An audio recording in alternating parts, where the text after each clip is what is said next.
6 de la mañana, 5 minutos en toda nuestra República Argentina. Hola, ¿qué tal? Muy buenos días y bienvenidos a este día miércoles 4 de mayo de 2022. Aquí estamos, bueno, como siempre a esta hora, comenzando Longobardi por CNN. Mi nombre es Marcelo Longobardi.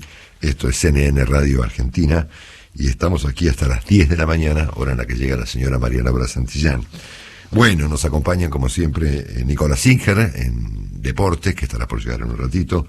El señor Juan Dillon, que ya está aquí con nosotros. Te saludo. Buen día, Juan. Buen día, Marcelo. Bienvenido a la Argentina. ¿Qué tal? ¿Cómo está? Bueno, el señor Guillermo Willy Cohen, que estará a llegar en un ratito, eventualmente. El señor Martín Melo, que estará con nosotros antes de las 7. Y Romina Aldana. Hola, Romina, buen día. Buen día, Marcelo, ¿cómo estás? Bueno, el propósito de este programa, como dijimos el primer día, y hoy tal vez sea el día más complejo que tenemos enfrente desde que arrancamos aquí el programa de CNN Radio, es ofrecerles toda la información, bueno, relevante sobre la Argentina y sobre el mundo, con la mayor calidad posible, y ofrecerles también un punto de vista para entender las cosas.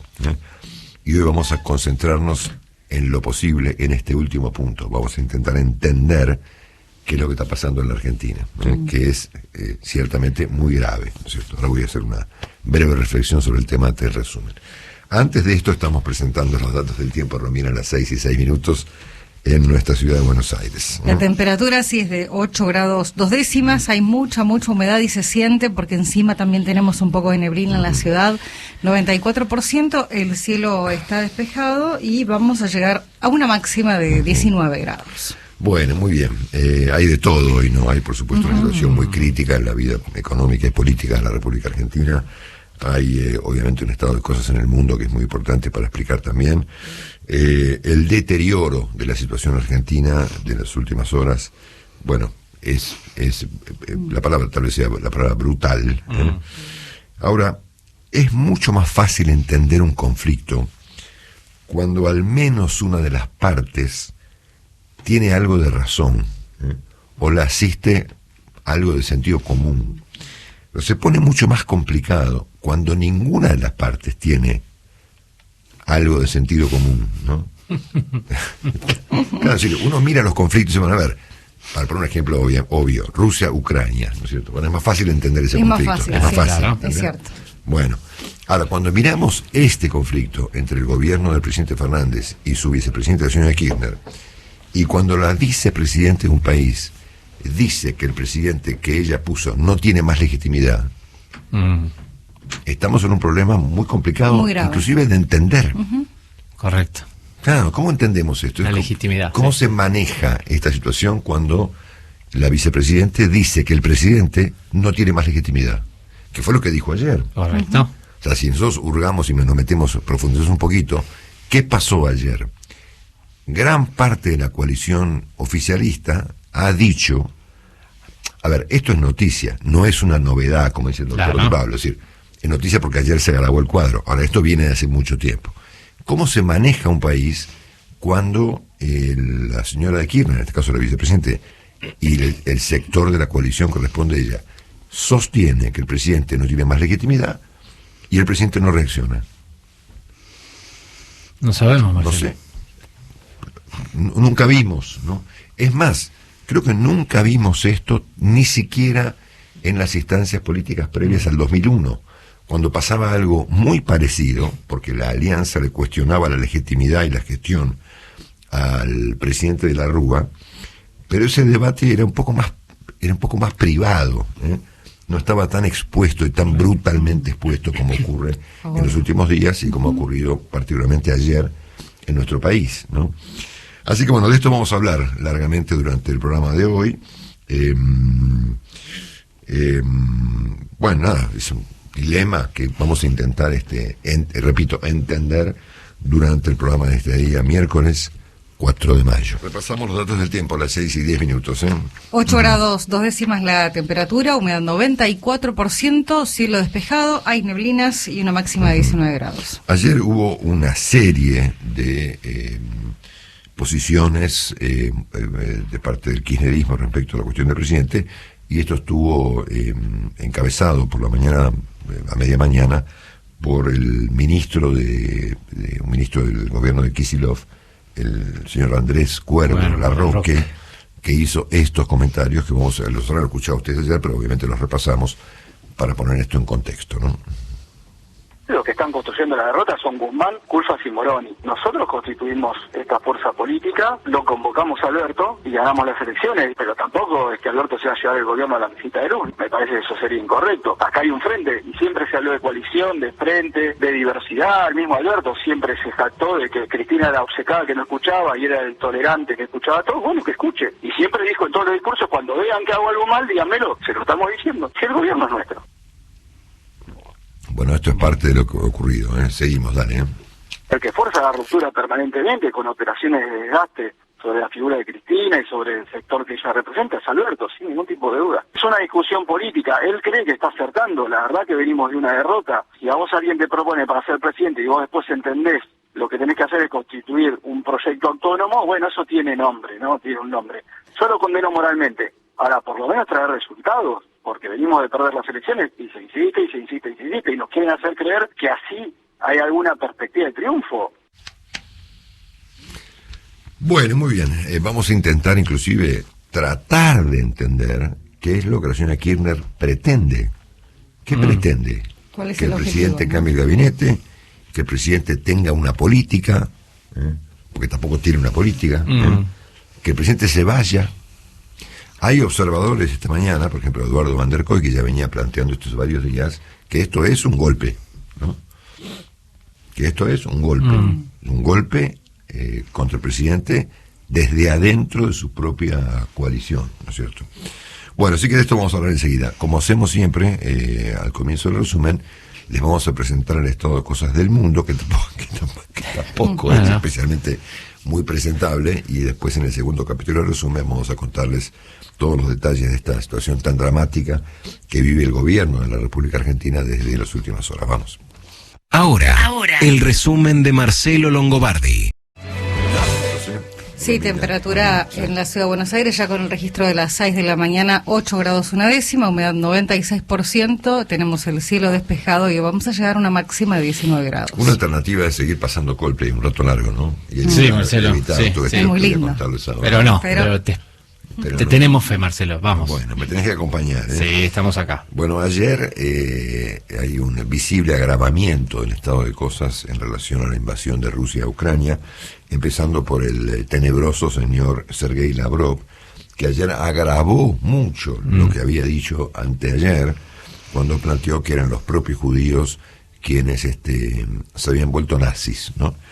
Ayer dijo que Israel apoya a los nazis de Ucrania, ¿no? O sea, ya el extravío, digamos, el extravío de la administración rusa llega a estos niveles de exasperación, ¿no es cierto? Bueno, dicho esto, y atención con este dato, el también bastante complicado canciller alemán, que se llama Olaf Scholz, el hombre que sucedió a Angela Merkel, ha advertido ayer que Putin puede atacar a otros países. O sea, que esto podría ocurrir en cualquier momento. Y Alemania anunció su adhesión a que Finlandia y Suecia ingresen rápidamente a la OTAN. Además de enviar tanques. Exactamente. Alemania acaba de anunciar que va a enviar tanques, una decisión, un giro que lo ubican a Scholz, te diría de nuevo, en el lugar donde debe estar, me parece. Sí. El propio Scholz tuvo que decir ayer que él no iba a Kiev porque ahí no lo quieren. Claro, sí. Una admisión bastante dramática. Pero acá entramos en un tema que sé que Juan sabe algo más que yo de esto. Ayer el gobierno británico, que está muy activo contra los rusos, advirtió que formalmente el próximo día 9 de mayo, que es el día en el que se conmemora el triunfo del ejército ruso contra los nazis en la Segunda Guerra Mundial, Putin podría declarar formalmente la guerra a Ucrania. Sí, había varias especulaciones sobre esa fecha tan simbólica para Alemania, para Rusia, y la especulación en principio venía incluso con la posibilidad de que en algún momento haya más cautela sobre la operación, como le dicen los rusos, sobre Ucrania. Bueno, finalmente parece que todos los datos que tiene tanto la inteligencia británica como la de Estados Unidos es que en realidad el 9 de mayo lo que va a haber es una declaración formal de guerra. Exactamente. Esto contradice lo que comentábamos ayer del Papa Francisco, que el Papa dijo que Víctor Orbán, el presidente de Hungría, que es otro delirante, le había dicho privadamente que los rusos iban a anunciar a la inversa el fin de la guerra el día 9 de mayo. Pero las opiniones de los británicos y los norteamericanos es exactamente la contraria. Así que el 9 de mayo, dentro de 5 días, será un día relevante para ver qué es lo que ocurre. No sé si ustedes están al tanto, si lo llegaron a ver. Hace 48 horas, yo debía haberlo comentado ayer y se me escapó.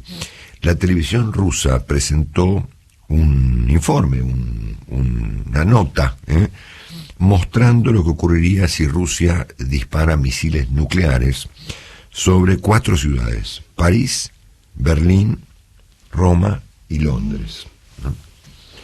Ese es el entretenimiento que presenta la televisión rusa, obviamente que está manejada por el señor Putin, para los televidentes rusos, ¿no? Un informe, por supuesto, escalofriante, inaceptable y, por supuesto, muy amenazante. Claro. A ver, la declaración de guerra es, reconocer que Occidente está participando en el envío de armas y esto justifica cualquier ataque de este tipo de Rusia. Es decir, que hay una escalada, por lo menos en lo verbal, por parte de Vladimir Putin. Veremos qué sucede el 9 de mayo. Recordá que la violencia siempre arranca por lo verbal. Exactamente. ¿No? La violencia siempre empieza por la lengua, ¿no es cierto?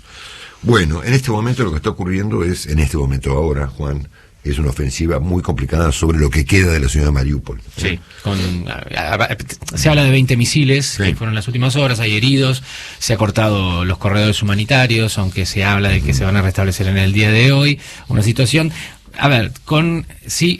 son operaciones estratégicas, ¿no? Estratégicas, por lo menos por ahora. Dicen que cierta cautela, como te digo, hasta el 9 de mayo que veamos qué es lo que sucede, ¿no? Que finalmente qué es lo que quieren hacer. Sí, exactamente. Bueno, el Papa dicen que fracasó en su intento de ir a ver personalmente a Vladimir Putin. No ha tenido respuesta, por lo menos, a su planteo de hace 48 horas. Y el propio Putin le reclamó al presidente de Francia, el reelecto presidente de Francia, Emmanuel Macron, que cesen con el envío de armas a Ucrania, cosa que por supuesto no va a ocurrir. O sea, hay 40 países que están mandando armas a Ucrania, entre ellos Francia y Gran Bretaña. 2 horas habló. ¿Cómo? 2 horas hablaron. 2 horas hablaron ayer. Es la comunicación, tremenda. 2 horas. Bueno, los propios británicos anunciaron un aumento de la ayuda militar a Ucrania, con radares, drones y otros elementos, según Boris Johnson, para impedir que nadie se atreva nunca más a atacar a Ucrania.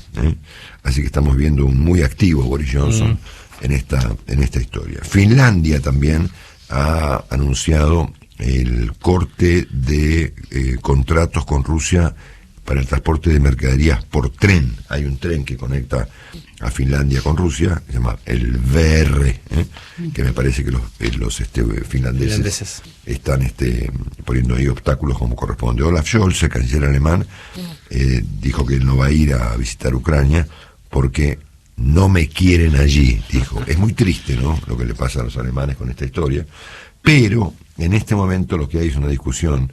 No sé hasta qué punto esta madrugada, hora argentina, la mañana europea, se llegó a alguna conclusión, porque tengo informaciones contradictorias, si se dictó o no un embargo petrolero total sobre Rusia por parte de Europa. Lo confirmó, la resolución faltará, ¿no?, del gobierno de Bruselas, pero sí lo confirmó la presidenta de la Comisión, Ursula von der Leyen, ha dicho que será un corte de petróleo, estamos hablando en principio, no gas, petróleo, que será gradual, se habla del 2023, con 2 países en realidad, son 6 meses en realidad, no me dan las cuentas a mí para final del 2023, Hungría básicamente y algún otro estado báltico que no cortaría. A ver, para que no se opongan, dejaría que tenga cierta flexibilidad, pero esa es la idea, incluso ahí está Alemania diciendo o reconociendo el embargo. Sí. Eso ya está confirmado. Bueno, y ayer se conoció el nombre de quien, en el caso de que, como sostienen los diarios tabloides británicos, y ahora un diario norteamericano que tampoco es que vos digas, wow, santa palabra, el New York Post, que no es el New York Times, no es como un diario de otra envergadura, más bien para abajo. Pero bueno, en cualquier caso, ellos ayer ofrecieron la información de quien reemplazaría temporalmente a Vladimir Putin en el caso de que tenga que someterse a una operación. Es un sujeto llamado Nikolai Patrushev.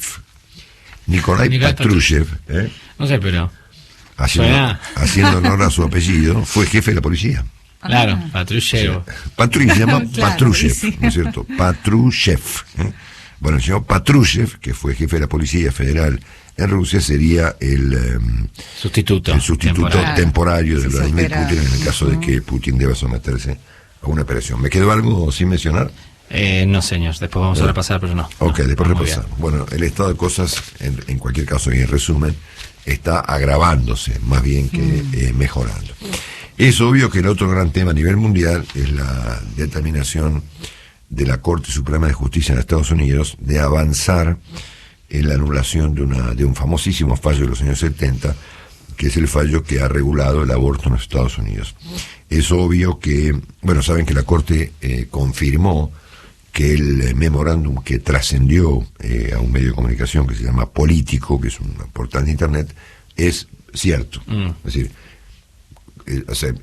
son dos episodios inéditos. El primero es que trascienda un memorándum interno de la Corte, y segundo, que la Corte confirme que ese memorándum es correcto. Por lo tanto, una Corte Suprema que está obviamente en una postura más conservadora de lo que estaba antes, se apresta a fallar contra el aborto en Estados Unidos, lo cual va a generar una discusión judicial y política de características colosales en un contexto muy complicado para el mundo, ¿no? El mundo necesita a los Estados Unidos que estén mirando el estado de cosas a nivel mundial y no encerrada en una discusión entre conservadores y progresistas respecto a un tema obviamente terminado, es un tema que estaba resuelto, ¿no es cierto? Sí. Bueno, así que la Corte confirmó que el borrador es auténtico.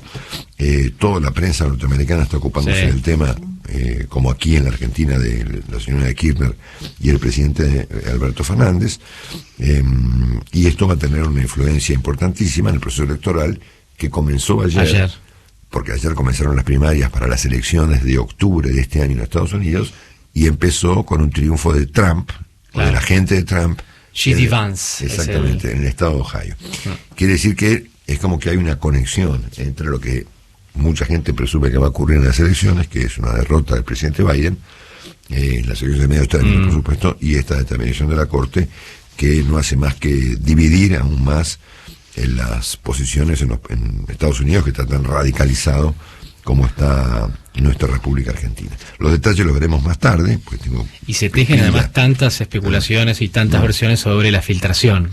Claro. ¿Quién la hizo? ¿Cómo la hizo?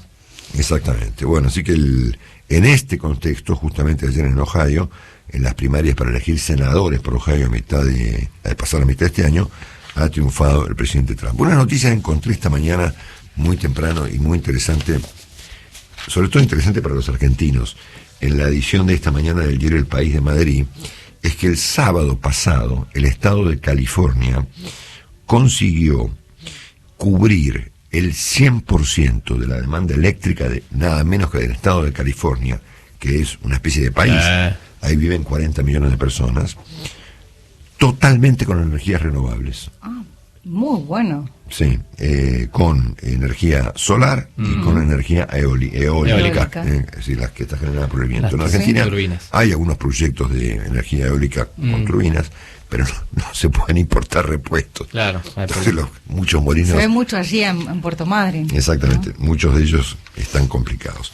Así que es una super recontra noticia, ¿no? Que semejante estado, que equivale efectivamente a un país, o sea, California es como la Argentina prácticamente en tamaño, de cantidad de personas, con 40 millones de habitantes, ha logrado efectivamente abastecerse no sé si, digamos, por un día por lo menos, de energía renovable. Acá conectamos toda esta historia con la política exterior argentina, porque del mismo modo que ayer hubo una locura total en el plano de la política interna del oficialismo, hubo otra locura, casi yo diría peor, en el plano de la política exterior. Sí, señor. Sí, porque ayer pasaron dos cosas, ¿no? Y acá estamos hablando del presidente Fernández, no de la señora Kirchner, ¿no? De Fernández y de su canciller, el señor Santiago Cafiero. Yo ayer comenté en nuestro repaso final, presenté mi preocupación respecto de qué iba a decir Cafiero en el Senado. Bueno, fue mucho peor de lo que yo pensaba. Porque cuando le preguntaron a Cafiero, yo ya me río, no sé si reírme, si llorar, si irme a mi casa. No te vayas. Cuando le preguntaron por las violaciones de derechos humanos en Venezuela, él contestó que esto pasa en muchos países. Por ejemplo, en Colombia y en Chile. A ver, el canciller de la República Argentina dijo ayer en el Senado que en Chile y en Colombia se violan los derechos humanos. Yo me imagino que el canciller Cafiero ya habrá dejado de ser el canciller Cafiero y será... O está llamado por el gobierno chileno, por ejemplo. No, a ver, si el presidente Fernández no lo quita del cargo esta mañana, está convalidando que la República Argentina es tremendo. Sostiene que en Chile y en Colombia se violan derechos humanos. Hoy, no antes, no con Pinochet, no con a ver, Colombia es una democracia desde hace muchos más años que Argentina, ¿no es cierto? Y hubo efectivamente algunas cuestiones muy complejas durante el gobierno del presidente Uribe, ¿no es cierto? Pero que el canciller argentino diga hoy que hoy se violan los derechos humanos en Colombia y en Chile, y también en la Argentina, pero perdón, en el Senado, la Argentina ha planteado en muchas oportunidades que en Venezuela hay violaciones de derechos humanos. También hay violaciones de derechos humanos en Colombia, en Chile, y en nuestro país tenemos violaciones de derechos humanos. Hola. Claro. Este muchacho enloqueció. Entonces, me parece la señora de Kirchner se agarró la cabeza. Pero acá no estamos discutiendo los problemas del kirchnerismo, ni los ataques de la señora Kirchner al presidente, o de los funcionarios de ella. Estamos hablando del gabinete. Ellos mismos. Por eso yo decía que es más fácil entender un conflicto cuando una de las partes está asistida por algún nivel de sentido común. Ahora, ayer, la supuesta víctima de esta confrontación, que viene a ser el presidente Fernández, a través de su canciller, dijo semejante cosa en el Congreso. Nunca visto. Y les digo algo peor todavía. Ayer se discutía la participación de Cuba, Nicaragua y Venezuela en la cumbre de las Américas que va a ocurrir en Los Ángeles próximamente. Y Alberto Fernández pidió ayer que Cuba, Venezuela y Nicaragua estén en Los Ángeles en la cumbre de las Américas cuando Estados Unidos, país anfitrión, no quiere ni verlos. Y me voy a referir específicamente a un punto de estos tres, que es el caso de Nicaragua, ¿no? Nicaragua ha tenido ahora un proceso electoral donde obviamente ganó el presidente Ortega, encarcelando por muchos años, es decir, no es que los persiguió con una bombita de agua y con un matafuego, no, encarceló por muchos años al total de la oposición. Toma. Total, es decir, están todos presos, es decir, es como si en Argentina, para que ustedes entiendan, como si en Argentina la señora Kirchner o el señor Fernández metieran presos en un par de semanas a Mauricio Macri, a Patricia Bullrich, a Javier Milei, a José Luis Esper, al gobernador Cornejo, Morales, a Gerardo Morales, a Facundo Manes, todos presos, acusados de algo, de lavado de dinero, ¿no? Toma. El presidente ayer formuló una defensa de Nicaragua, pues ya lo de Venezuela y Cuba ya no me llama la atención, vamos a poner en el plano de lo pintoresco, ¿no es cierto? Pero hay que defender a Nicaragua en público. Entonces, vuelvo al punto.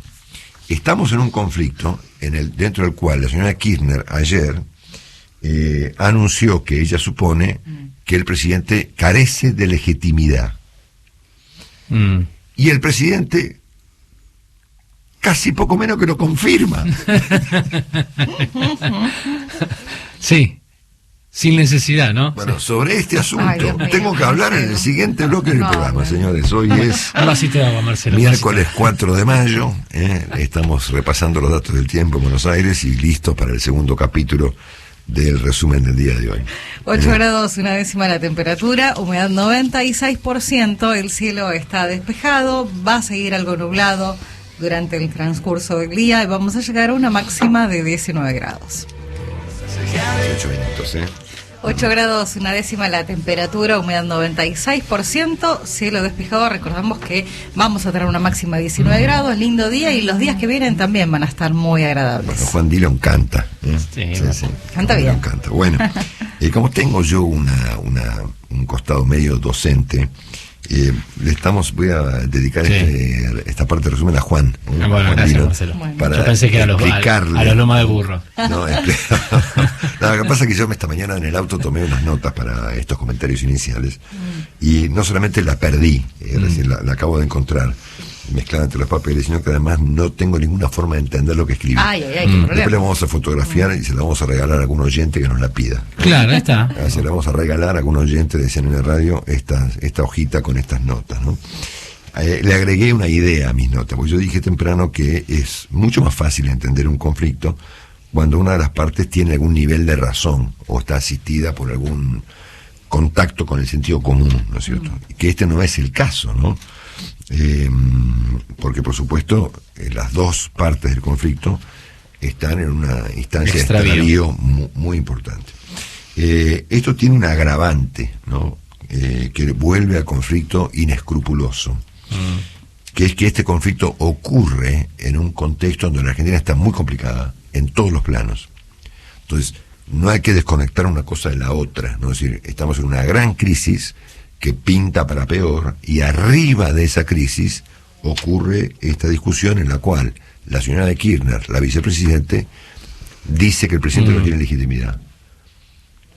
Con independencia de los detalles de carácter financiero, es una crisis muy parecida al 2001, solo que más visible. Claro. ¿no? En 2001 había estas discusiones respecto a la legitimidad de gestión, que fue lo que dijo Cristina de la Rúa, pero eran más disimuladas, claro. ¿no? Ocurrían un poco más en privado, ¿no?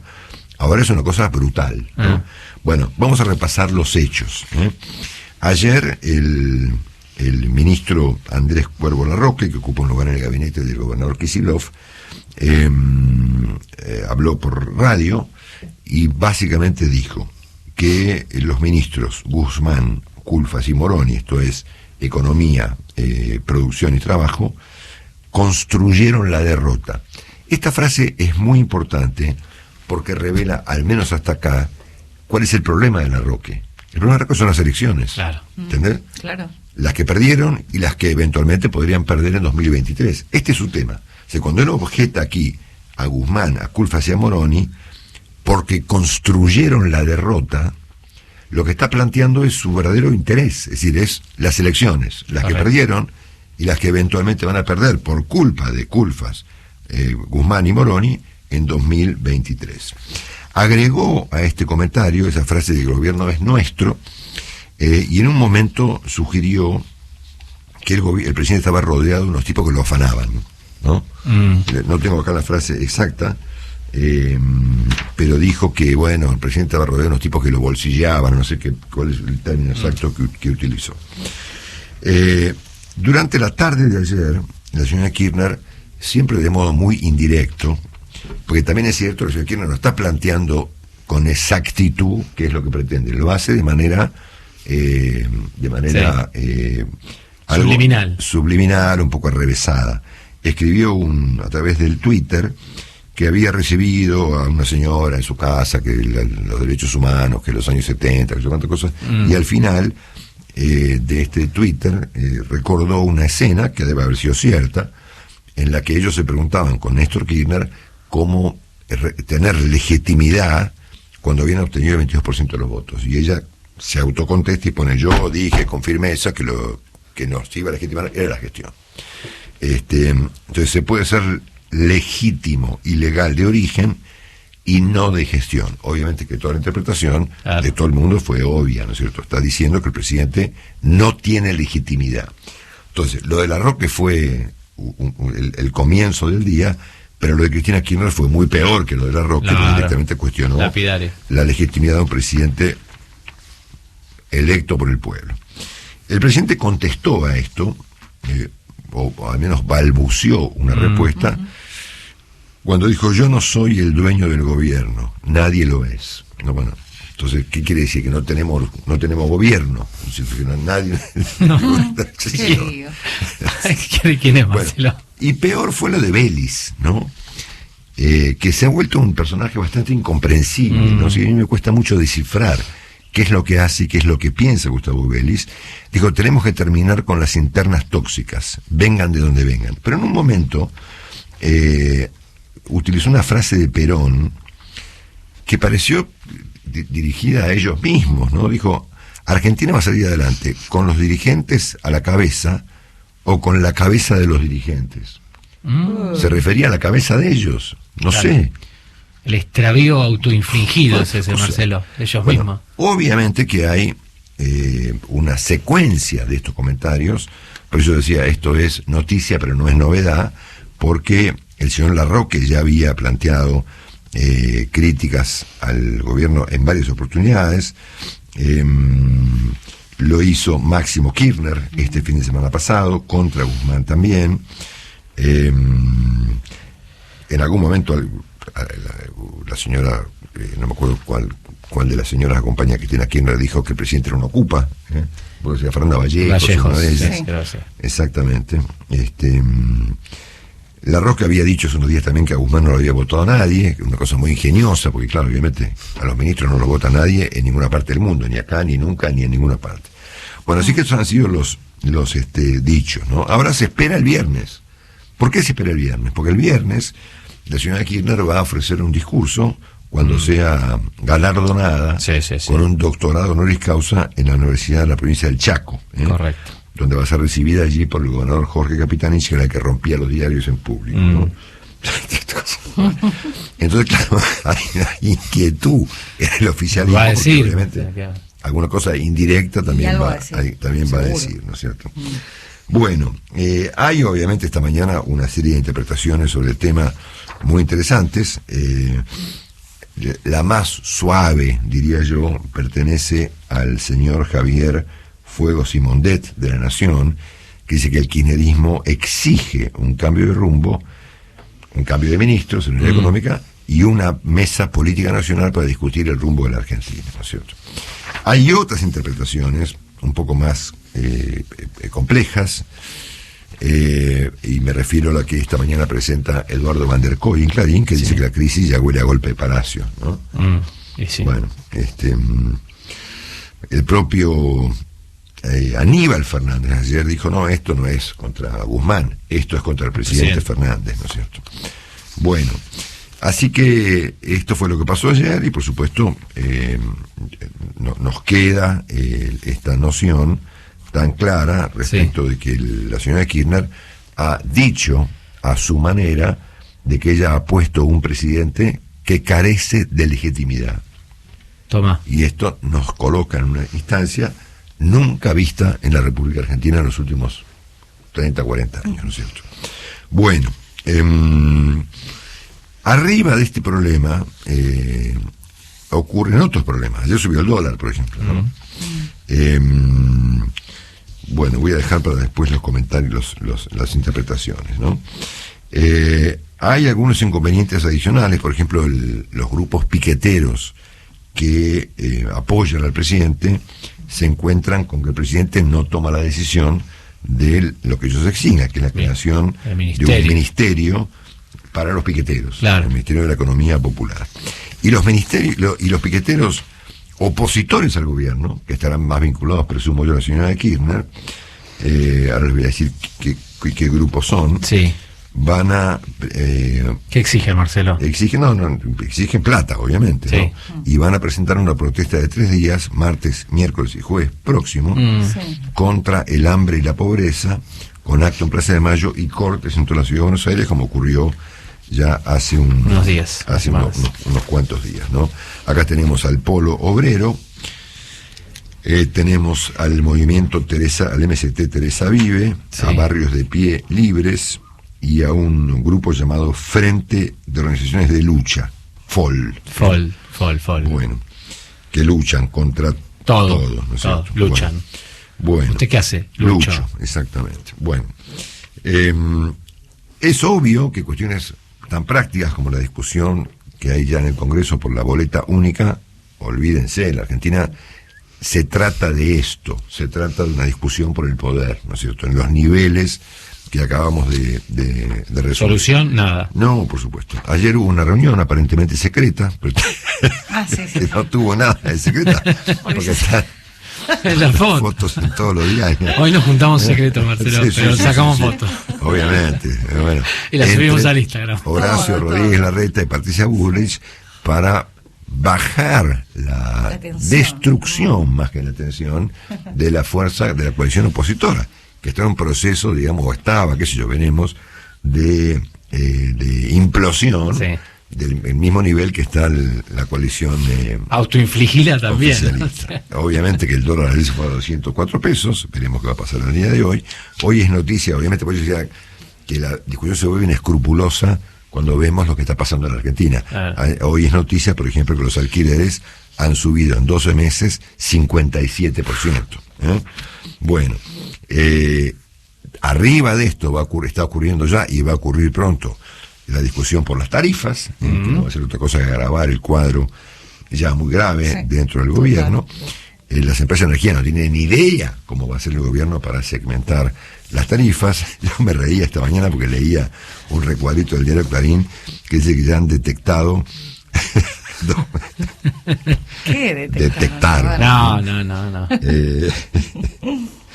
2.424 usuarios que debieran tener un aumento de tarifa. Son los satélites de Elon Musk, Marcelo. Bueno, y por supuesto, en este mundo donde todo el mundo pide algo, los panaderos están pidiendo ahora que no suba la tarifa del gas. Claro, está bien. Claro, porque va a aumentar otra más vez. El pan, exactamente. Bueno, esto en cuanto a la política y la economía. En cuanto a la justicia, hay unos cuantos líos, porque ayer el senador Luis Juez presentó un per saltum directamente en la Corte, para que la Corte intervenga en esta maniobra de la señora Kirchner de subdividir su bloque de senadores para obtener un lugar que no le corresponde en el Consejo de la Magistratura. Y ahora entramos en el capítulo sobreseimientos. Bueno, Marcelo, me preparo, me siento. El primero es el más simple, el sobreseimiento del ex vicepresidente y ministro de Economía, Amado Boudou, que fue absuelto en la causa del famoso auto trucho, ¿no? Claro. Cuando se descubrió que él tenía un auto con papeles adulterados o inapropiados. Bueno, flojo de papeles, como se dice, más decir, flojo de papeles. Todo eso está revocado por la Cámara de Casación Penal. Y ayer fue sobreseída la señora Kirchner y más de 100 empresarios en un segmento de la causa Cuadernos. Vamos a ver si damos con Diego Cabo todavía mañana para que hoy Diego arranca un programa de televisión en La Nación Más, le mandamos un abrazo y le deseamos el mayor de los éxitos. Así que aquí también hay hoy el sobreseimiento está es uno por día, Marcelo, es un momento más o menos apropiado para ser sobreseído claro. de lo que sea, ¿no? Bueno, hay un escándalo del cual no me voy a ocupar ahora porque no tenemos tiempo, pero que involucra a la Iglesia argentina, al arzobispado de la Ciudad de Buenos Aires, nada menos, que conduce quien ahora está en el Vaticano viendo al Papa, el señor Mario Poli, que fue el sucesor de Bergoglio en el arzobispado de Buenos Aires, ¿no? Hay hubo una, vamos a llamarlo, auditoría para hacerlo comprensible, del Vaticano en el manejo de propiedades del arzobispado en la Ciudad de Buenos Aires, y han encontrado aparentemente ventas y alquileres a precios muy bajos para beneficiar a personas allegadas, justamente financistas y sacerdotes allegados al manejo financiero de la Iglesia aquí en la Ciudad de Buenos Aires y en la Argentina. Entre las personas que escriben estas historias, y esto es muy importante para entender, hay quien cuenta esta historia esta mañana en el diario Clarín, es un tipo súper recontrainformado y que yo presumo tiene fuentes en el Vaticano del máximo nivel de lo que puede tener un periodista en Argentina, que es Sergio Rubín. Claro. Sergio Rubín es el periodista especializado en Argentina en cubrir la actividad del Vaticano. O sea, me imagino que Sergio tendrá información de máximo nivel para contar semejante historia esta mañana. Está en todos los diarios, pero me resulta que la información que ofrece Sergio es información de primer nivel, correcto, como consecuencia de los contactos y las fuentes que debe tener en el Vaticano. Dicho esto...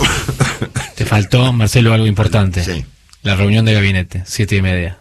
¿No es mañana? No, es hoy, me parece. ¿Es hoy mañana? Miércoles. Es hoy, miércoles. Miércoles, sí. Marcelo. Vamos a chequear. 7 menos 5. Que no estés bueno, preocupado por... Hablarán de Nicaragua, ¿qué es lo que van a hablar? ¿No? Bueno, señores, el extravío está, creo yo, debidamente presentado a nivel local y a nivel internacional. Son las 6 de la mañana, 53 minutos, estamos repasando los datos del tiempo en la ciudad de Buenos Aires. 8 grados 1/10 la temperatura, humedad 96%, el cielo está despejado, vamos a llegar a una máxima de 19 grados. Es un gran gusto presentar en este mismísimo instante al señor Nicolás Singer, que vendrá con otras cuestiones. Esta cosa oscura que yo cuento y dramática, llega Nico con su amigo Maluma, a contarnos cómo va el deporte. Buen día, Nico. Buen día, Marce, ¿cómo andamos? Acá de la mano, con mi amigo Maluma. Sí, señor. Bueno. Siempre generando energía positiva. Muy bien. Imposible no bailar, ¿no? Con estos temitas. No sé si con mis temas, evidentemente no. ¿Escuchaste el resumen? Sí, obviamente. Okay. Pero bueno, por suerte está Maluma. Ay, Dios mío. Bueno, Nico, te escuchamos, dale, un placer verte además. Igualmente, buen día para todos. Llega Nico y a mí se me abre el corazón. Vamos, y en mi casa me dicen eso. En mi casa no me lo dicen. Gracias por existir, Marcelo. Gracias por esta alegría. Bueno, a propósito de alegrías, en un ratito vamos a hablar de los triunfos de Avellaneda. Racing lo dio vuelta en Brasil, Independiente goleó en Paraguay, Carlitos está como loco, y se hacen fuertes en la Copa Sudamericana. Boca con Román. Llegó como un rockstar. El vicepresidente Ceneice es la gran atracción en Bolivia. Hoy juega un partido clave contra Always Ready para seguir con vida en la Copa Libertadores. A propósito de Libertadores, Estudiantes a un pasito de los octavos de final. Le ganó a Nacional de Montevideo en La Plata y falta simplemente un trámite para formalizar su avance. Hablamos de tenis en un ratito, el turno del Peque. Schwartzman juega contra el búlgaro Dimitrov cerca del mediodía de la Argentina por segunda ronda del Master 1000 de Madrid. Y atención porque tenemos un nuevo candidato al Ministerio de Economía, se llama el Kun Agüero, que habló de dolarizar la economía argentina. Bien, eso dijo ayer, muy simpático además el video. Sí. Que trascendió. El asunto tiene un inconveniente, ¿no? Sería genial lo que dice el Kun Agüero, pero no hay reservas para dolarizar. Claro. Él cree que es simple, ¿no? Hizo una comparación con la etapa de la peseta al cambio al euro. Bueno, pasa que un esquema. Estaba detrás el Banco Central Europeo. Ni más ni menos. Que sustituyó todas las monedas europeas, la lira, el franco francés, la peseta española, el marco alemán, excepto la libra y el franco suizo, prácticamente las monedas de Europa fueron sustituidas por el euro en una operación de magnitud, ¿no es cierto? Bueno, así le fue, Marcelo. Así le fue. Bueno, nosotros no tenemos reservas para dolarizar, ¿no es cierto? O sea, es cierto que hay muchos argentinos que tienen muchos dólares, pero también es cierto que la gente no tiene ninguno. Claro. Y que por ahora no los imprimimos, Marcelo, por suerte. No, por el momento no imprimimos dólares, ¿no? Así que bueno, el asunto del Kun tiene un inconveniente, que es que la mayoría de los argentinos no tienen un solo dólar. Parece que tienen pesos, ¿no? Sí. Por ahora. Pero bueno, tiene un pensamiento muy práctico. Muy práctico, muy abierto al mundo. Gracias, Nico. Por favor. Bueno, muy bien, estamos repasando los datos del tiempo a las 7 y casi 20 en esta mañana de miércoles 4 de mayo. 8 grados la temperatura en Buenos Aires, humedad 94%, el cielo está despejado, va a continuar ligeramente nublado, vamos a tener una máxima de 19 grados. Creo que nunca escuchamos la definición que se está apretando a un presidente. Nunca. Mira que yo cubro la política argentina hace 40 años. Sí. Nunca escuché públicamente a un ministro reconocer que su presidente está siendo apretado, en este caso, por integrantes de su propia coalición. Una noticia, digamos, inédita, ¿no? Estúpidos, y declaraciones estúpidas. Sí, pero fue peor lo de apretar. Sí, claro, no, obvio. Que están apretando al presidente. ¿Para qué lo están apretando al presidente, no? Bueno, estamos, vamos a ver un poquito el estado del tránsito. Patricia, buen día. Muy buenos días, Marcelo, en plena hora pico. Choque por todos lados, ¿no? ¿Viste? No, viene tranquilo, pero igual cruzamos los dedos, Marcelo, Tenemos un choque. Aquí hay choque de Sí, camiones por todos lados. Hay choques de planetas, Marcelo. Sí. No, tenemos un choque sí para reportar en acceso esto fue en Paso del Rey, Manoa Capital. Aquí hay reducción de calzada que está generando algunos contratiempos. Todos los demás ingresos con mucha demora porque esta es la hora pico, en plena hora pico estamos. Y atención porque la niebla está haciendo que opere con algunos retrasos el tren Belgrano Sur, el ramal González Catán, y hay niebla que afecta a la visibilidad en algunas rutas nacionales, como la 9 altura Zárate, también la 14 altura Ceibas en Entre Ríos, así que bajar la velocidad. Ya cuando salga el sol, la niebla se va a disipar. Patricia. Sí. Viste que yo soy nuevo acá, ¿no? Llevo 3 semanas, ¿no? Estoy aprendiendo todavía. Cuando CNN te contrató para cubrir los choques y estas cosas, ¿incluyó choque de planetas en tu cobertura? Sí, también. Sí, muy bien. Sí, porque hay choque de quería planetas, una mirada general. Del cosmos, una mirada cósmica. Claro, cósmica. Tránsito terrenal y tránsito de las estrellas. ¿Cómo no? Informanos si rápidamente si tenés que reportarnos un choque de planetas. Correcto. Por supuesto. Exactamente. Un asteroide que impacte sobre la Argentina, cualquier acontecimiento de carácter cósmico, ¿no? Nuclear o lo que sea. Obvio. Te mandamos un beso y gracias por la información. Otro grandote para vos, un placer. Estamos todos acá agarrándonos la cabeza y esta música sugiere que Willy Cohen viene. Vaya a saber uno de dónde. Buen día, Willy. Buen día. ¿Qué tal? Hola, chicos, ¿cómo andan? Genio. Hola, Willy. Hola, Dominico, Juan, querido. Buen día. Hola, Marce. Hola, Marce, querido, ¿cómo estamos? Buen día.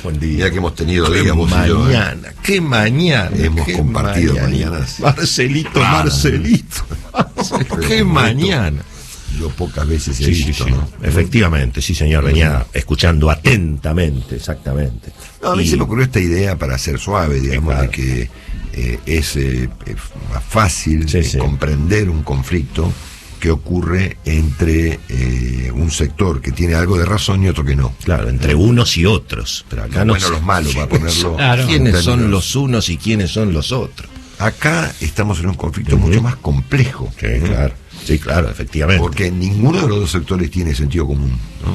Sí, efectivamente, además es un conflicto de relato, digamos, ¿no? Donde hay un sector que se quiere de alguna manera desentender de los problemas y plantear que los malos son solamente los demás, cosa que ya ha ocurrido en la Argentina en el pasado también.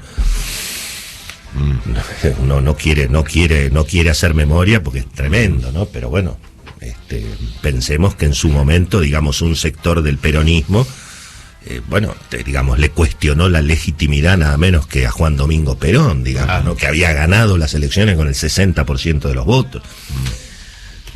Y es ese mismo sector en alguna medida el que ha inspirado a los jóvenes de la cámpora, en fin, a lo que representa el cristinismo, ¿no? De modo que, digamos, que lo desconozcan Alberto Fernández hoy, cuando en el pasado hicieron cosas mucho peores, no estos chicos, por supuesto, digamos, no es una novedad, ¿no? Pero bueno, es tremendo que la Argentina no haya evolucionado, ¿no? Que siga con estas prácticas, ¿no? Porque acá claramente se lo quiere responsabilizar a Alberto Fernández del 100% del fracaso del gobierno, cuando en todo caso él podría anotarse el 50%, no el 100%, digamos. Se me ocurre una interpretación, una conjetura respecto de cómo Cristina ve a Alberto Fernández. Sí, claro. Y lo ve como Putin veía al señor Dmitry Medvedev. Claro. Saben que Putin consiguió el gobierno eterno, pero en el mientras tanto no lo había conseguido. Por lo tanto, en un momento él fue electo y después puso un tipo y después volvió. Claro. Y una vez que volvió, modificó las reglas para volverse un zar, ¿no es cierto? Y en el medio puso un tipo llamado Dmitry Medvedev, que fue presidente ruso durante un periodo determinado. Creo que volvió con Putin. Sí, en este momento está. Papel, claro. No entiendo, creo que es el tipo primer ministro. Entonces, a mí se me ocurre, claro, porque Putin se volvió el primer ministro del, entre comillas, presidente Dmitry Medvedev. Yo creo que Cristina Kirchner debe ver a Alberto Fernández como Putin veía a Medvedev. Sí, claro, bueno, puede ser, sí, efectivamente. Si pasa que me parece que allí a Putin, le hubieran envenenado. Sí, claro. En este caso le objetan la legitimidad, ¿no? Sí, cosa que no es, digamos, no es lo que dice la Constitución, ¿no? La Constitución dice... Bueno, Willy, vos también venís, si vos venís con bueno. los detalles. Es un detalle, digamos. La Constitución dice que al que lo votaron, lo votaron. Eso es lo que dice la Constitución. Además, Alberto Fernández lo votó 48% de la gente, que no creo que, digamos, hubiera votado a Cristina, ese volumen de gente. Digamos, ¿no? Yo presumo que en la teoría debe existir esta noción de la legitimidad de origen y la legitimidad de gestión. Sí. Pero convengamos en que la legitimidad de gestión es un concepto medio borroso. Claro. Porque todos podemos quitarle legitimidad a la gestión de, por ejemplo, de Putin, ¿no es cierto? Pero por supuesto. O de, qué sé yo, de Bolsonaro. Pero y además, perdón, cuando Cristina... Y otros no piensan lo mismo. Cuando Cristina cuando Cristina era presidenta y perdió las elecciones en el 2013, Martín Insaurralde contra Sergio Massa, provincia de Buenos Aires, nadie le cuestionó la legitimidad a Cristina, digamos. Y había perdido las elecciones, claro. y después la volvió a perder en el 2015. De modo que es claramente me parece que es una teoría muy destituyente, ¿no? Imagínate si esto hubiera ocurrido con Cristina presidenta, si alguien hubiera osado digamos, cuestionar la legitimidad. Pero bueno, es un sector político que siempre, esto no es de ahora, esto viene desde los años 70, es un sector político que ha generado un relato, y bueno, que mucha gente ha creído, y siempre es lo mismo, digamos, es decir, siempre la culpa es de los demás.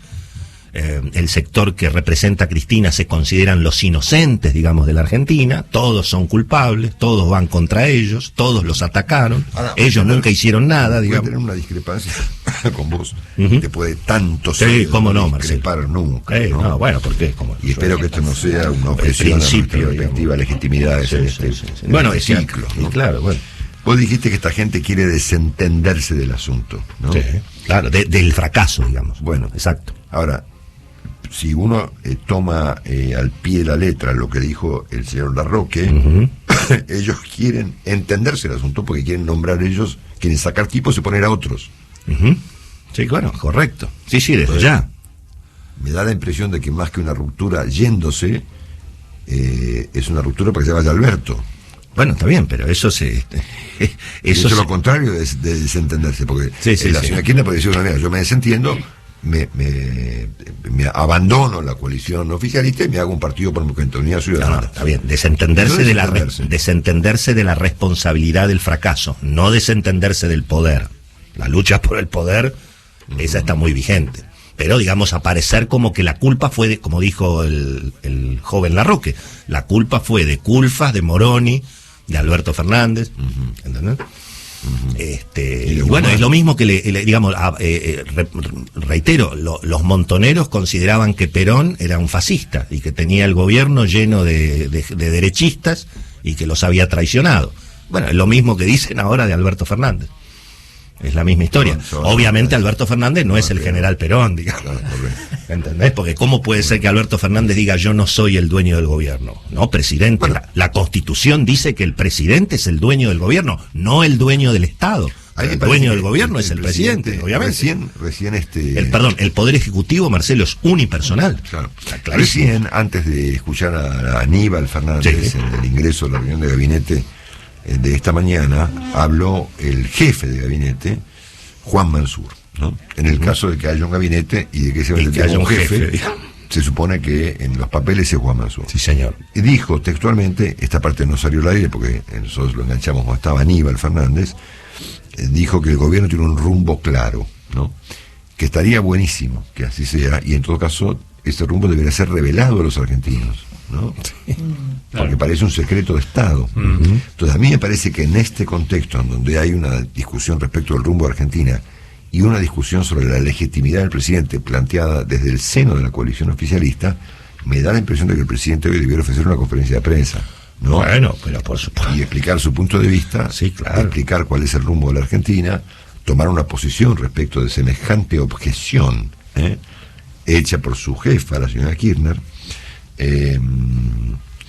y ofrecer a los argentinos un punto de vista, ¿no? Para que los argentinos entiendan que hay un presidente en ejercicio que tiene legitimidad. Eso no depende de nadie que no sea del presidente. No hay voy a citar, exactamente, no hay nada sustituye el papel del presidente en un país como la Argentina ni en ningún otro país del mundo. Exactamente. ¿No? Bueno, por supuesto. Ajá. Siempre el avance de un sector es porque obviamente hay un vacío que deja desde luego el presidente. Entonces ese vacío debe ser resuelto. Y sí. A ver, ya debió haber sido resuelto. Quien habló esta mañana no debió haber sido Aníbal Fernández. Debe ser el presidente Alberto Fernández. Sí, además Aníbal Fernández habla según su propio entendimiento, es decir, no parece que está hablando por el presidente, es como que él dice, y bueno muchachos, esto es medio así. Claro. Pero eso es porque, a ver, hasta ahora nosotros hemos escuchado a Luis Delía, claro, a Aníbal Fernández y a una serie de personajes que no aportan mayor solidez a la posición del presidente, ¿no? Bueno, es que lo que ayer dijo el presidente es preocupante, cuando el presidente dice yo no soy el dueño del gobierno. Bueno, ¿qué sos? Claro. Eso es preocupante, digamos, claro, que el presidente se sienta que no es el dueño del gobierno. Y bueno, eso, ni Fernando de la Rúa lo dijo. Claro. Sí, por eso, claro, yo decía, vos mencionaste, obviamente. Bueno. Así que, Marcelo, ¿quién es el dueño de este programa? Eso es lo que la calle quiere saber. Perdóname que me anticipé. ¿Queremos el contrato, Marcelo? Exactamente. ¿Quién es el dueño de este programa? Exactamente. Para mí está vos claro, te querés llevar el programa a tu mesita de luz. ¿Qué te querés llevar tu programa? ¿Te querés llevar el programa a tu mesita de luz? No. Eso no sería correcto, Marcelo. Tenemos el dato exacto. Porque ustedes no saben lo que es la mesita de luz de Marcelo Longobar. ¿Así? ¿Viene cargada? ¿Tienes dato? Él la conoce. Tremenda. He estado en mi casa y todo en mi cuarto. He estado revisando la mesita de luz, sin que Marcelo se diera. Viene cargada. Tremenda. Bueno, yo creo que no hay lugar para... A nosotros nos fue revelado, y cuando digo nosotros me refiero al señor vizcaíno Carlos, ¿quién es el dueño de este programa? ¿Qué? Pero que no soy. ¿No sos vos? No son ustedes, no es el señor Yuri, ni el señor Campanella, ni el señor Rubio, ni el señor González, ni el señor Fernández. El programa es nuestro, te hago un larroque. El programa es nuestro, Marcelo. El pueblo. Es de los oyentes. ¿Qué pueblo? ¿Qué pueblo? No, señor. El programa, ¿de quién es, Carlitos? El programa es del dueño del mundo. Exactamente. ¿Y quién es el dueño del mundo? George Soros. Muy bien. ¿Qué? Bueno, será. Yo soy un simple eslabón, ¿no es cierto? Marcelo, un títere de Soros. No, Marcelo. ¿Y cuál es el propósito de este programa, siendo que el dueño del programa es el señor Soros? Es poner el comunismo en la Argentina, imponerlo de alguna manera. Exactamente, el colectivismo. Totalmente. El colectivismo comunista. Sí, señor. Mirá vos. Exactamente. Mirá vos. Bueno, este programa tiene un dueño, que es el dueño del mundo. O sea que está claro el tema, digamos. Así que no se metan conmigo porque... No. Aunque no lo conocemos, obviamente. No, por supuesto. Detrás nuestro, detrás mío y de Carlitos está... El dueño del mundo. El dueño del mundo. Sí, exactamente. Para mí es una persona fuertemente colectivista, pero con comunista. Bueno, ahí está. ¿Quién? Soros también. El dueño del mundo, sí, claro, por supuesto. Es un gran colectivista, por supuesto. Sí. Él opera desde un sótano. Es peor que un comunista. En la ciudad de Washington. ¿Y cómo podríamos tener algunos puntos en esa cooperativa? Es muy tarde, Willy, muy tarde. Tardísimo. Es muy tarde. ¿Cómo está la calle, Willy? Y Marcelo, la calle está llena de preguntas, precisamente. Quiere saber quiénes son los dueños acá, Marcelo. Exactamente. Acá hay una discusión sobre el derecho de propiedad. ¿Quiénes son los dueños de la Argentina? Que aparezca y se presente el señor Luis Majul, por ejemplo, claro, que escribió 2 libros sobre los dueños de la Argentina, efectivamente, Marcelo. Así que ahí está. Mira que sube, Dueño, como decía, ¿quién era? Roberto Galán, que decía propietario. Sí, usted es propietario o inquilino. Propietario e inquilino, exactamente. Acá somos qué programa, todos inquilinos, Marcelo. No hay ningún dueño. Saludo a la calle. Gracias, Marcelo.